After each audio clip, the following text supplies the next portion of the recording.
Hi, my name is Paul Finch, and I'm the chair of your Public Service Bargaining Committee. I'm the president of the BC General Employees Union. So, as you know, we've reached impasse here in negotiations. I want to talk a bit about how we got there and where we're going next. So, look, your bargaining committee worked tremendously hard to take up all the proposals that were passed democratically through the locals, through your components, and through the elected structures that govern the union. Those proposals came to the bargaining committee, and your elected representatives there distilled those down into a package that we could put across the table to the employer. That package included several elements, including wage proposals, benefits, and non-monetary items, as well as your component agreements. And look, that was augmented by the surveys we did. So we surveyed all of you several times to better understand what your priorities were, what you were willing to strike for, and and that helped inform the work we did in putting those packages together. So we had 6 months of bargaining, and we've been bargaining on the monetary side since the second week of June. I want to be clear here too, the monetary proposal that you see for the strike vote, that wasn't the first proposal that the union tabled, right? That's after some back and forth negotiation between the union and the employer. That's an important point to make. I've seen some questions on that. So what happened is we didn't see enough significant movement from the employer and determined we'd reached impasse. We'd have several passes on all the proposals.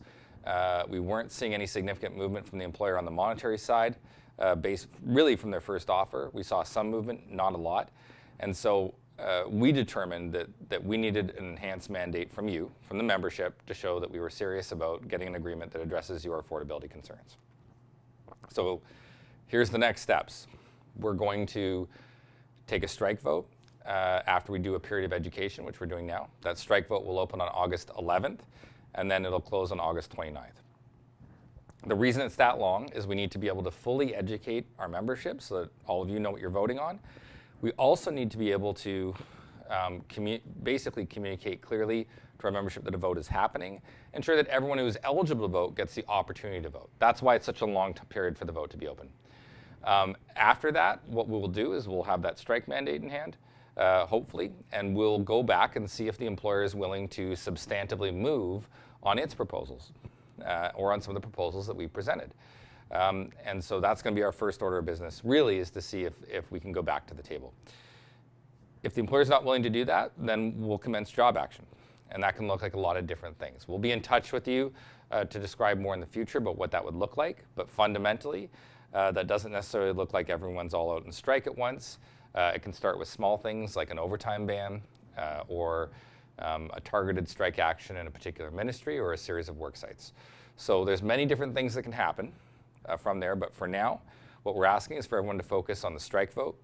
And really, your bargaining committee is recommending unanimously to deliver a mandate that allows us to show the employer that this union and our membership are firmly united behind your needs in getting an agreement that addresses the concerns that you've brought forward. So we're asking for your support. And as usual, thank you not just to the bargaining team, the amazing team of staff here at the union have done such a great job in providing all the support roles and capacity here. But also we've got a great team of worksite contacts that have been working really hard and diligently to establish contacts across the union. That's essential in this process. And so on behalf of all of us here, thank you, and look forward for more. Thank you.